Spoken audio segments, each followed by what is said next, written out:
So this is Curio Blu-Ray, and this is Collector's Series Vestron video. Patrick Swayze Steel Dawn, a Lance Hool film.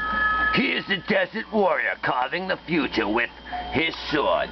So yeah, you probably know who Patrick Swayze is. Just saying, but this really didn't get much advertising though. Vestron video collection, the ace, blah blah blah blah. Okay. Steel Dawn. Whoever controls the water controls the valley, proclaims the evil Damanil. In this cult favorite, starring Patrick Swayze as Nomad. I am Nomad, like Star Trek. An ex-soldier roaming the desert waste of a war-ravaged world, where his mentor is killed before he can take the job of peacemaker in the town of Meridian. Nomad lends the townspeople his fighting skills instead, gaining the trust of war widow Kasha and her son Jux.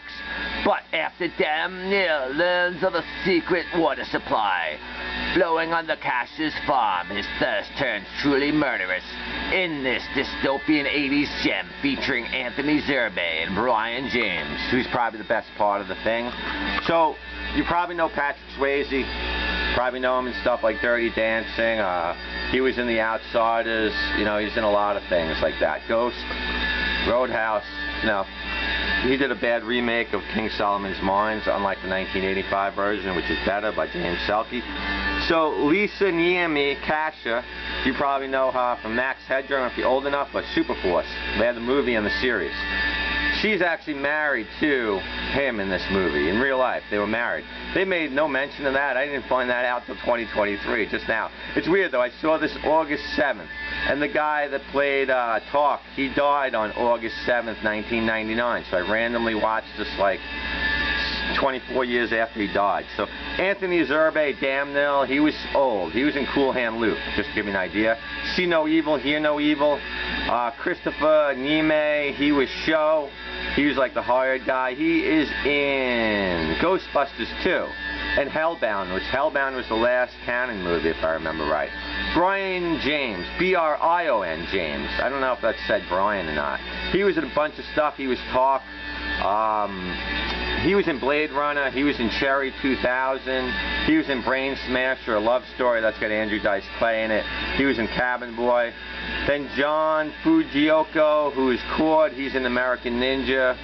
He's in Body Slam. He's in Mortal Kombat. He's the Asian guy. He couldn't even really fight with swords, so they had to do all that. Then Arnold, Vosloo, the most maker, how you say it.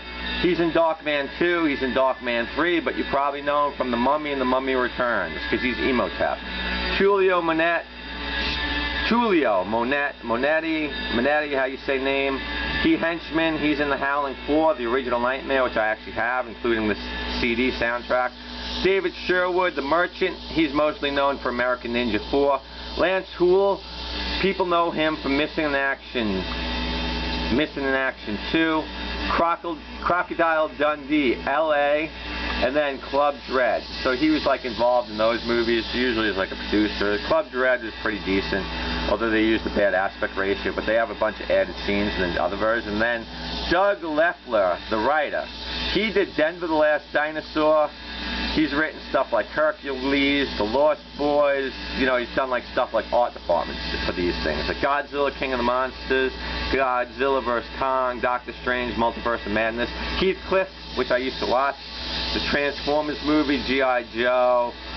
Bionic 6, Gem, Warlock, Army of Darkness, and he actually invented the chakra that they used in Xena. He wanted to use this in Steel Dawn, but they didn't think it was a good idea for Steel Dawn, so when he was working on Hercules Xena and the guys asked him for an idea for a signature weapon, we ended up with Xena's thing where she could throw it, because the guy didn't understand how the boomerang could be thrown and stuff.